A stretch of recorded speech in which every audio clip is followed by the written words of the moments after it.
Bom, tudo bem, pessoal?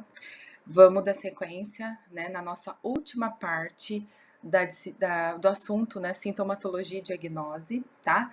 E tratando nessa parte específica, nessa última parte em específica, sobre a diagnose.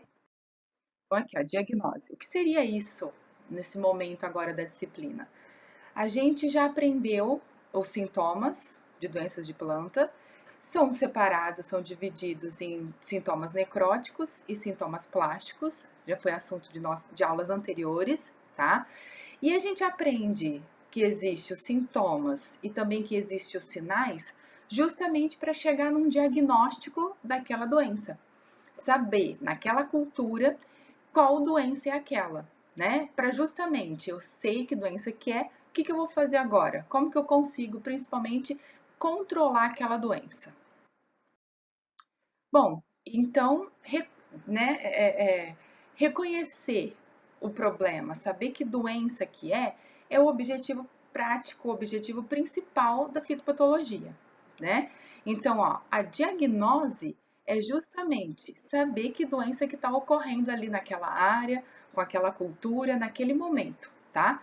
E eu faço o diagnóstico, eu consigo chegar a saber qual doença que é, para depois, ó, resolver esse problema. Então, eu acho qual que é o problema, eu sei qual que é a doença, tá? E aí eu vou resolver esse problema.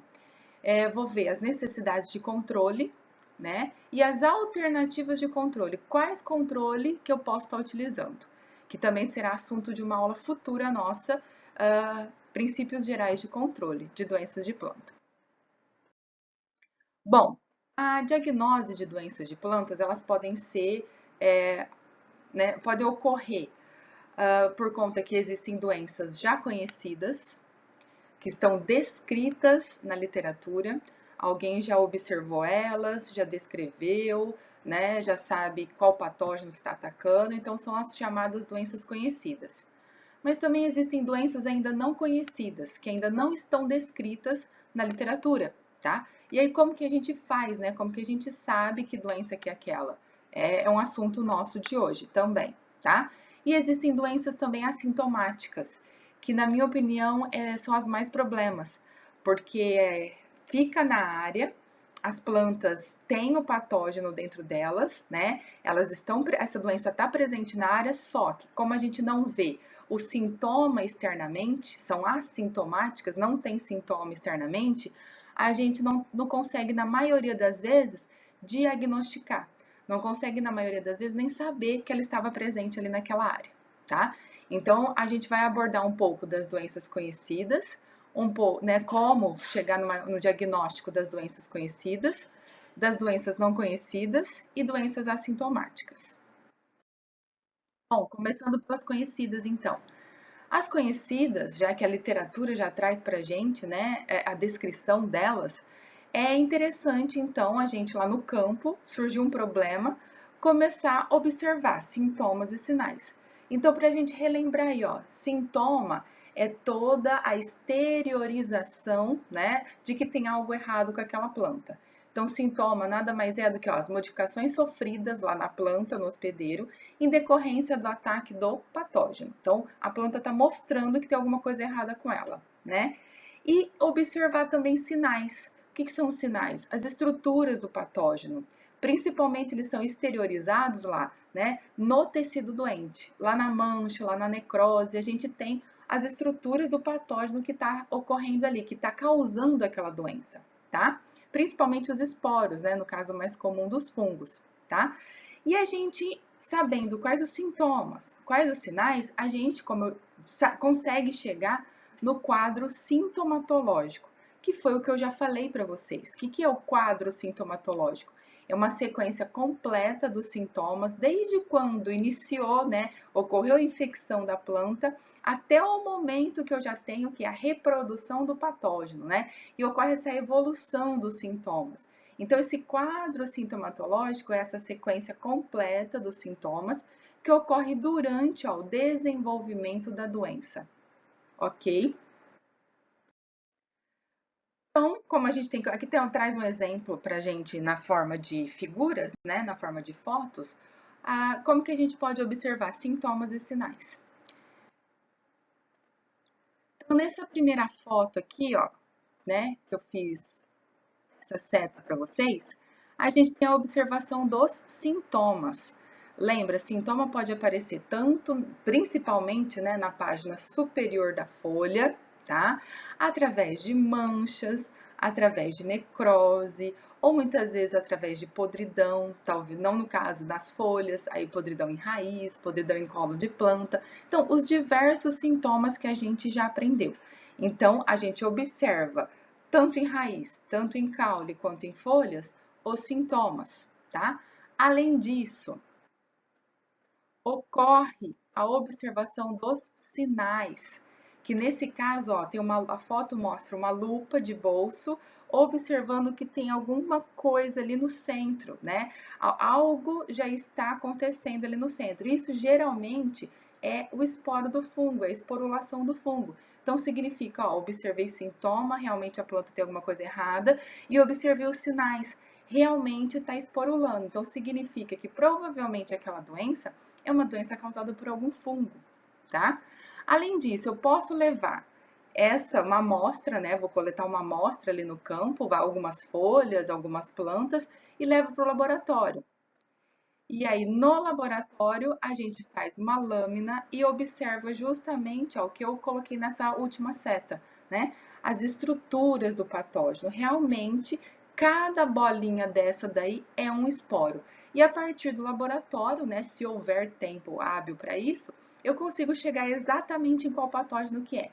Mas, na grande maioria das vezes, como as doenças conhecidas já estão descritas na literatura, através dos sintomas e também dos sinais, eu, consultando uma literatura especializada, consulto um manual de fitopatologia, consulto um livro sobre as doenças daquela planta. Então, eu, com a minha experiência, vendo sintomas e sinais e consultando ainda material apropriado para isso, eu já consigo fazer o diagnóstico, saber qual doença é aquela, ok? Só que uma outra coisa importante quando a gente trabalha em condição de campo, né? Preciso ter algumas informações a respeito do cultivo. Eu tenho na maioria das vezes, tem uma ficha de anotações, uma ficha de consulta, né? Que a gente vai anotando várias informações importantes ali daquela área, daquela planta, né? E aí isso serve para mim, ó, futuramente, como exemplos. Ó, já tive problema na área com isso, né? Será que futuramente, se eu tiver de novo, a gente pode consultar esse histórico que tem na área, tá? Para realmente essas informações que eu sempre fui coletando ao longo do tempo, ajudar, auxiliar ainda mais, né, o diagnóstico dessas doenças, principalmente conhecidas na área. Pessoal, eu trago aqui para vocês um exemplo, né, de quando chega algum material para amostra numa clínica de fitopatologia, uma clínica fitopatológica, para os profissionais que trabalham ali fazer o diagnóstico daquela doença, trouxe para vocês aqui um exemplo da ficha, o que tem que ser preenchido, porque não é somente, né, é importantíssimo conhecer sintoma e sinal e observar sintoma e sinal, mas se a gente começar, como eu observar também, né, relatar também o histórico de área e falar de algumas outras características importantes que vêm ocorrendo na área, a gente consegue ter muito mais precisão nesse nosso diagnóstico, sem talvez necessariamente montar uma lâmina, por exemplo. Então, a gente, através de várias informações que tem ali da área, a gente consegue chegar mais precisamente qual doença de planta que é. Então, por exemplo, quando chega um material para ser amostrado lá na clínica de fitopatologia, é interessante que nessa ficha, né, seja preenchido o interessado, ó, com nome, endereço, telefone para ter contato com essa pessoa, qual que é a planta, né, eu estou trabalhando com soja, está tendo problema na soja, é no milho, é na cana, qual variedade, ó, e tamanho, idade, área cultivada, o número de plantas que tem esse talhão. E olha a situação ali, né? São plantas de viveiro, pomar, selvagem, de experimento. Então é muito interessante ter essas várias informações para a gente conseguir realmente ir diagnosticando da maneira mais correta, né? A mais assertiva possível. Outras coisas importantes que a gente precisa levar em consideração quando a gente quer diagnosticar uma doença de planta. A parte da planta afetada, atacada, porque a gente sabe que existe doenças que atacam o sistema radicular e existe doença que ataca a parte aérea ou obstrui o vaso condutor, daí a importância. Evolução dos sintomas, porque muitas vezes já traz, né, você já vê o sintoma um pouco mais avançado. E quando se estivesse lá no início, será que a gente ia conseguir diagnosticar da maneira correta? Número de planta ou porcentagem diária, né, com sintomas. Isso é importante. Me indica da onde está começando o problema, onde está começando essa doença na área. Quando foi uma primeira observação, para você ter noção do ciclo da doença, qual fase do ciclo da doença está? Qual que é a distribuição na área? É área total, é em reboleira? Tá? Isso me remete muito lá depois como eu vou controlar isso.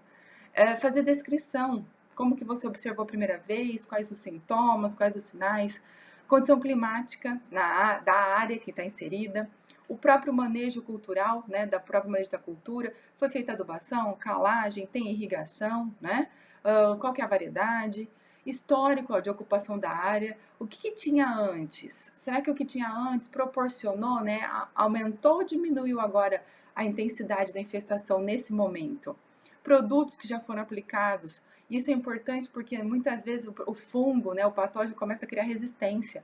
Será que a doença está aumentando na área porque é o patógeno que está ali ou é o patógeno está aumentando sozinho na área ou é porque o produto aplicado não está mais fazendo efeito?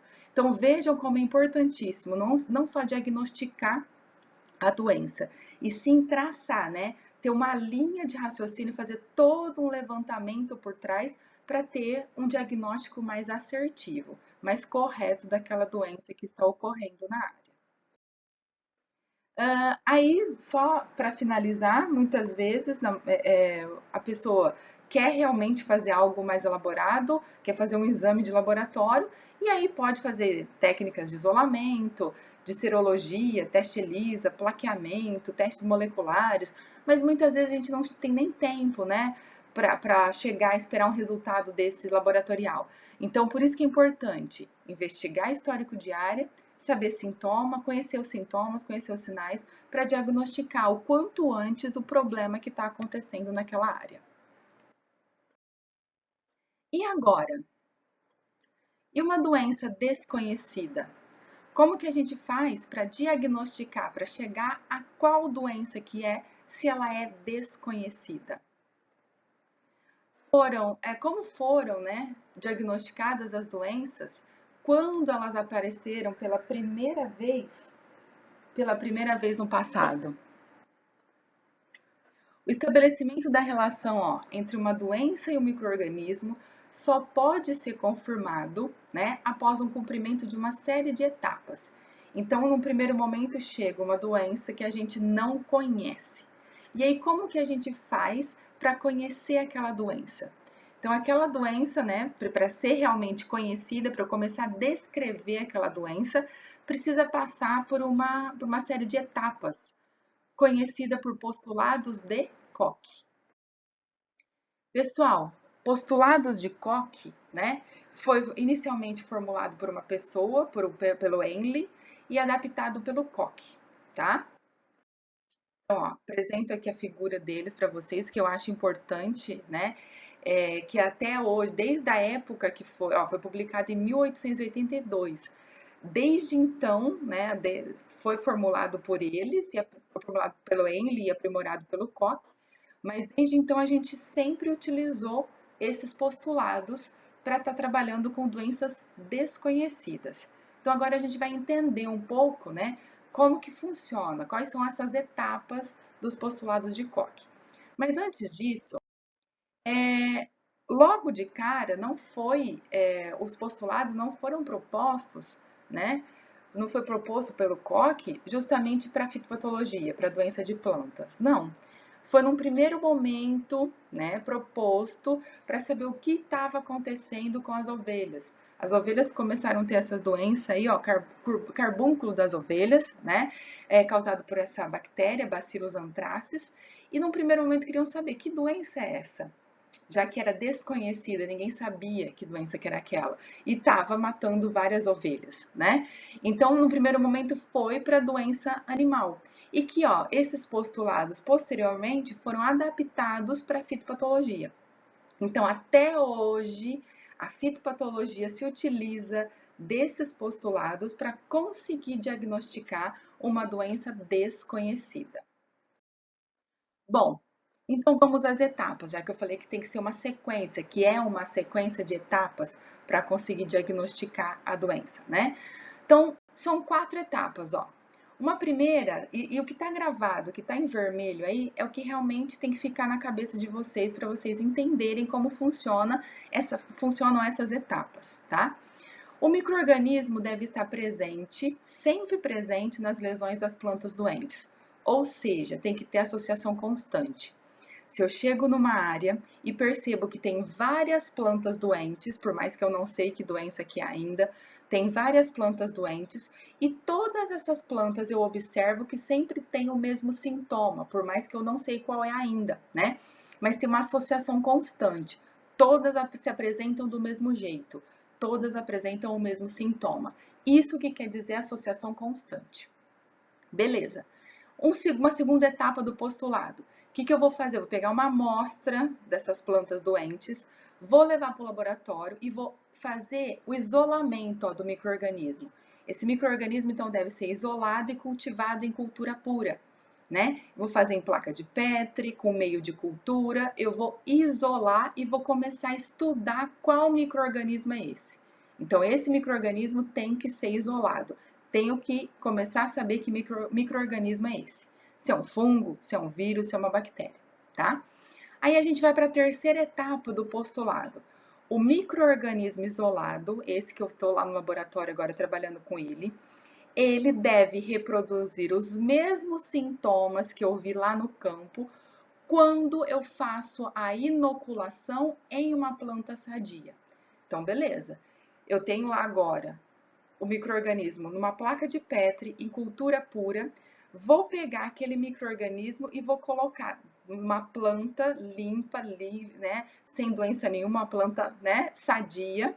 Vou colocar esse micro-organismo lá, vou inserir, vou inocular esse micro-organismo nessa planta sadia. Essa planta agora tem que reproduzir os mesmos sintomas que eu vi lá no campo, tá bom?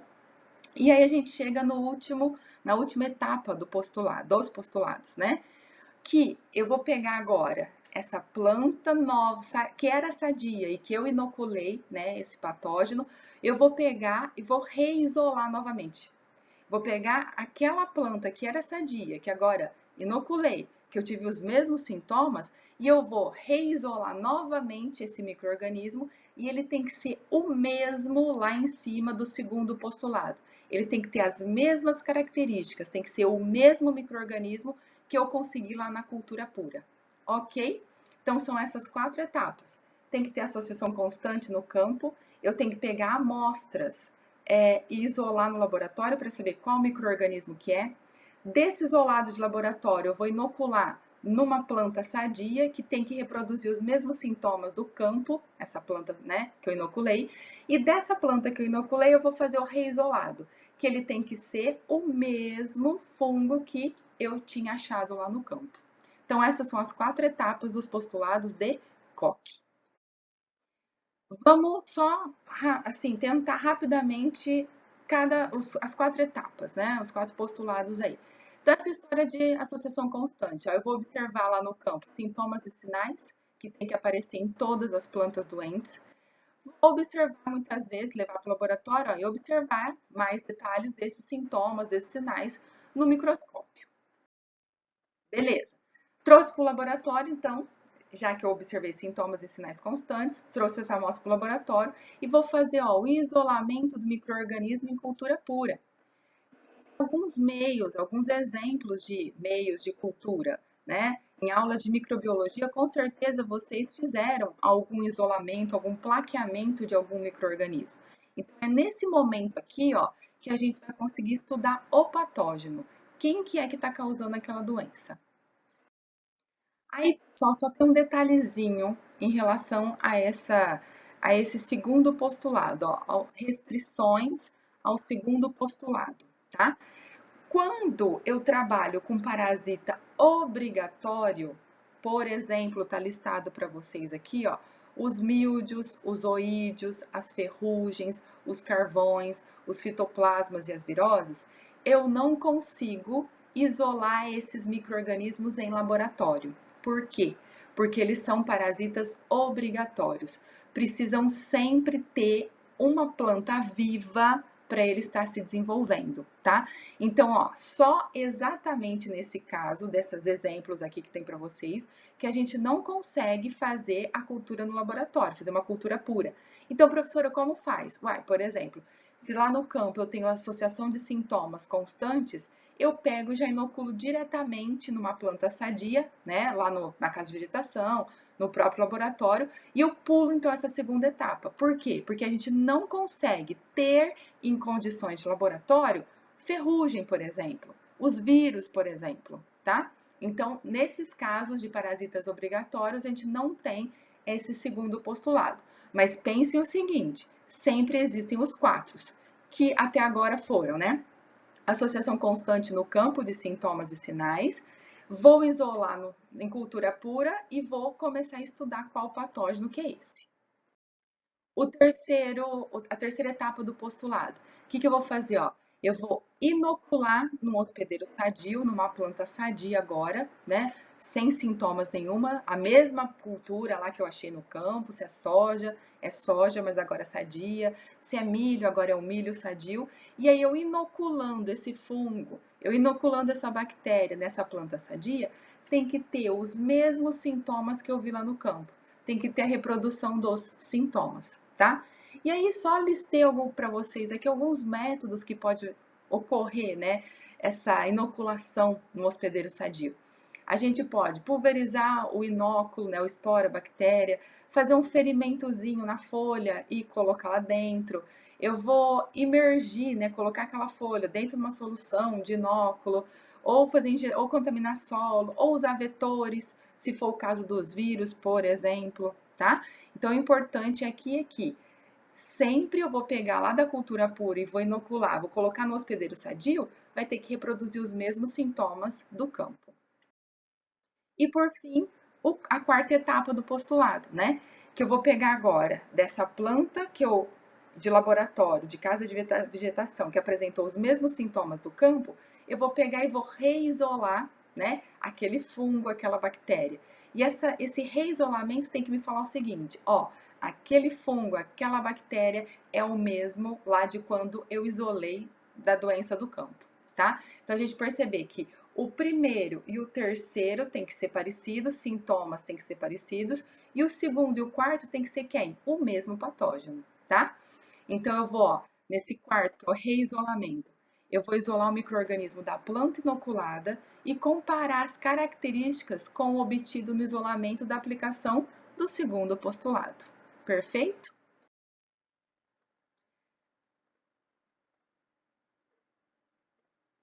Olha o que eu quero mostrar para vocês aqui como exemplo.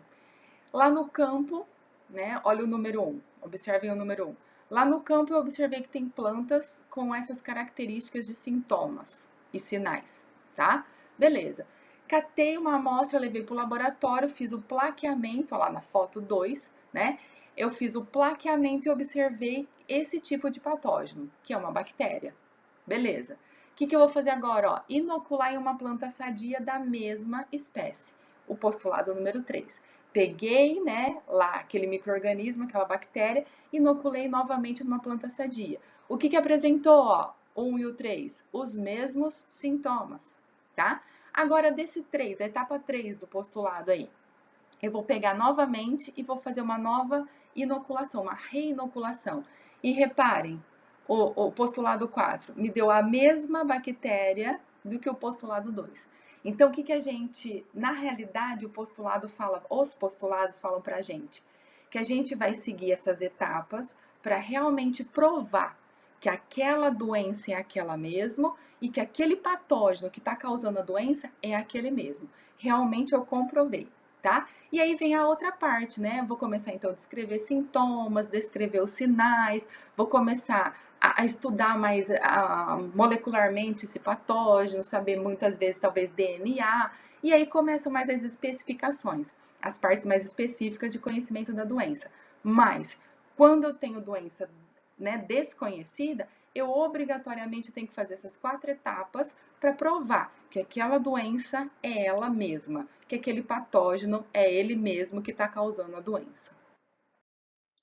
E aí, por fim, né, disse para vocês que é extremamente difícil, saber que uma planta está doente. Então, uma doença assintomática é difícil a gente chegar num diagnóstico dela, tá?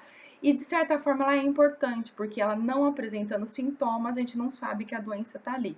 Mas como fazer, né? O que a literatura traz, claro que existem técnicas avançadas para isso já, mas vamos pensar no básico, no nosso dia a dia no campo. A gente pode comparar uma planta com a outra, usar muitas vezes uma planta como indicadora daquela doença ou não. Por exemplo, né? Aquela doença se manifesta na cultura, né, não, ou na planta daninha e não na cultura. Então, compara aquela planta daninha com a cultura, será que está alguma coisa parecida ou não?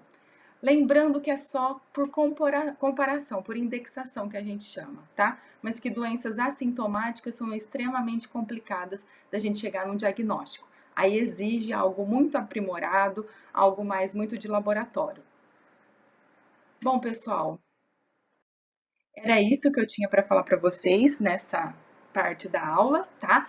Com isso a gente finaliza então sintomatologia e diagnose. Numa próxima semana vamos tratar de outro assunto. Obrigada e até uma próxima.